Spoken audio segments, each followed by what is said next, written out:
시공업체와 평당가로 계약하시는 순간 10년 늙는 지름길로 가시는 겁니다.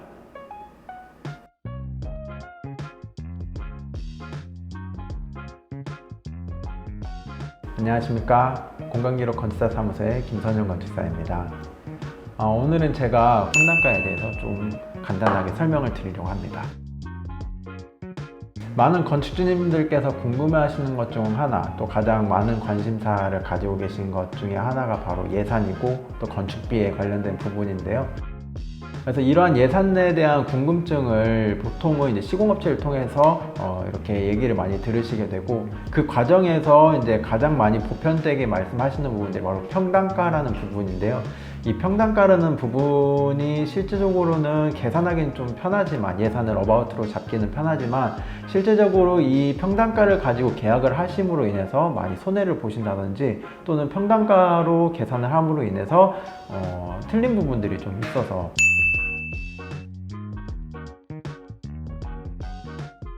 아파트 같은 경우는 일률된 집들을 이제 똑같이 시공을 하고 나서 전체 평수로 나눴을 때 이제 거의 맞아 떨어지는 이제 단가다 보니까 많은 분들이 이걸로 이제 평수를 계산하고 예산을 잡기 위해서 많이 평당가를 고민을 하시는데요. 이제 실제적으로 단독주택이라든지 이런 이제 개인적으로 이런 건축을 하시려는 건축주님들께서는 평당가를 계산을 하시면 안 되는 이유를 좀 설명드리도록 하겠습니다. A라는 분은 단층에 30평짜리 건축을 계획하고 계시고요. B라는 분은 복층에 2층에 60평짜리 집을 계획하신다고 가정을 해볼게요. 이 두 분은 평수, 전체 시공 평수는 30평과 60평 2배 차이가 나게 됩니다. 그래서 보통 평당가로 계약을 하시게 되면 A라는 분의 건축비와 B라는 분의 건축비, 시공 계약 금액은 2배가 되는 게 평당가의 계산법입니다. 하지만 실제적으로 들어가는 건축비를 따지고 봤을 때 30평의 단층에 들어가는 분의 기초공사비, 그리고 지붕, 단열재나 지붕에 대한 공사비용과 B라는 부분의 기초공사비, 지붕과 관련된 공사비용은 모두 30평이기 때문에 동일하게 됩니다.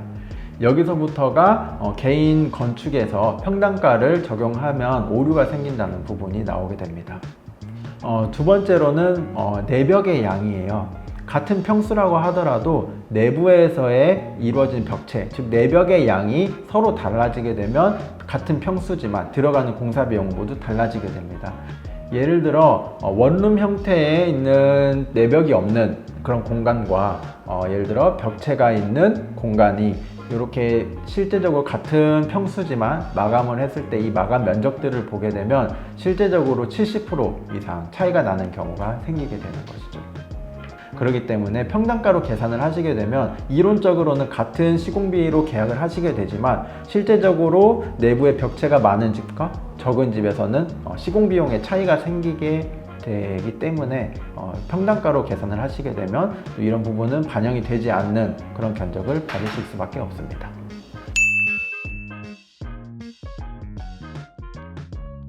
그렇다면 평당가가 아니라 어떤 식으로 예산을 책정을 해야 될까요? 예산은 설계 단계에서부터 반영을 해야 됩니다. 같은 40평형에 3개의 집이 있다고 가정을 하겠습니다. 첫 번째 집은 정사각형 형태, 두 번째 집은 니은자 형태, 세 번째 집은 디귿자 형태로 가정을 해보겠습니다. 이 세 집의 실내 평수는 모두 40평으로 동일하지만 외피 면적은 정사각형 형태가 가장 작고 디귿자 형태가 가장 길게 나타나게 됩니다. 따라서 예산을 책정하실 때에는 평당가가 아니라 이 실제 들어가는 물량을 산출하셔서 예산을 책정하는 게 가장 정확하게 예산을 내는 방법입니다.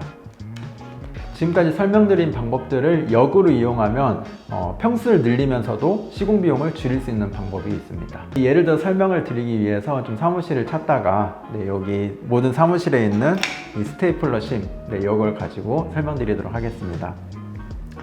이 스테이플러 한 줄에 예를 들어 계산 쉽게 100만 원이라고 제가 설명을 드리고, 얘가 정사각형을 이루는 이 사각형을 한 평이라고 계산을 해볼게요. 예를 들어서 중정이 있는 형태의 집을 설계를 했다고 가정을 할게요. 300만 원, 400만 원, 500만 원, 600, 700, 800, 900, 1000, 1100, 1200. 네. 1200만 원의 상당의 하나, 둘, 셋, 넷, 다섯 평형이 있는 중정형 주택을 설계를 했다고 가정을 해보겠습니다. 물론 바닥 평수와 지붕에 대한 비용도 있겠지만 단순하게 계산하기 쉽게 이 벽체만 가지고 계산을 해볼게요. 시공 비용은 총 이 스테플러가 12개, 1200만 원의 비용이 들어가게 됩니다. 하지만 여기에서 이 중정을 과감하게 포기를 하신다면 이 두 개의 벽체가 사라지게 되고요.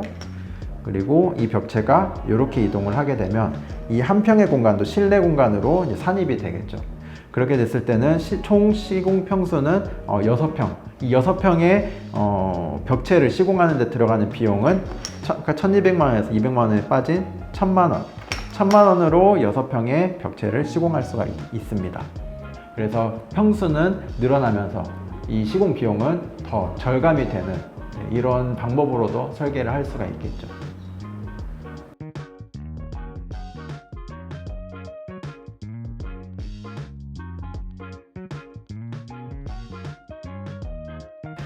지금 단순하게 이렇게 주변에 있는 사물로도 평당가가 어떤 오류를 가지고 있는지를 설명을 드렸는데요.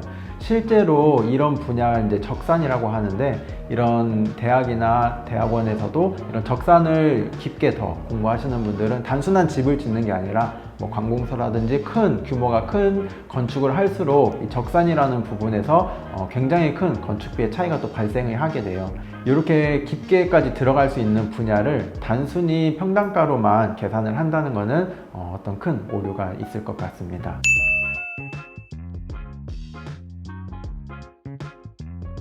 네, 오늘의 결론을 내보자면 예산을 책정하실 때 단순히 평당가를 평수를 곱해서 계산을 하시기보다는 실제적으로 많은 포트폴리오들을 보시고 실제 들어간 비용이 평당가가 아닌 실제 들어간 비용이 얼마인지를 비교를 해보시고 그 대략 예산을 좀 세우신 다음에 실제 내 집을 지어줄 건축가와 계획 단계에서부터 설계 단계에서부터 예산을 반영해서 또 나의 라이프 스타일을 반영해서 예산을 세워야 되는 게 맞다고 생각합니다. 그렇다고 무조건 중정이 없는 네모 반듯한 집이 저렴한 집이 좋은 집은 아닙니다. 물론 이 중정, 굴곡이 많을수록 시공 비용이 많이 들어가는 것은 사실이지만 실제로 그만이 줄 수 있는 건축적인 감성적인 부분 또 공간감이 있기 때문에 이런 부분들은 또 어떻게 보면 돈으로 살 수 없는 부분이죠. 이런 부분들을 반영을 하면서 설계를 하신다면 반드시 좋은 그런 건축이 또 건축팀에 꼭 맞는 건축이 될 거라고 생각합니다. 이상 김선영 건축사였습니다. 박수 칠까요?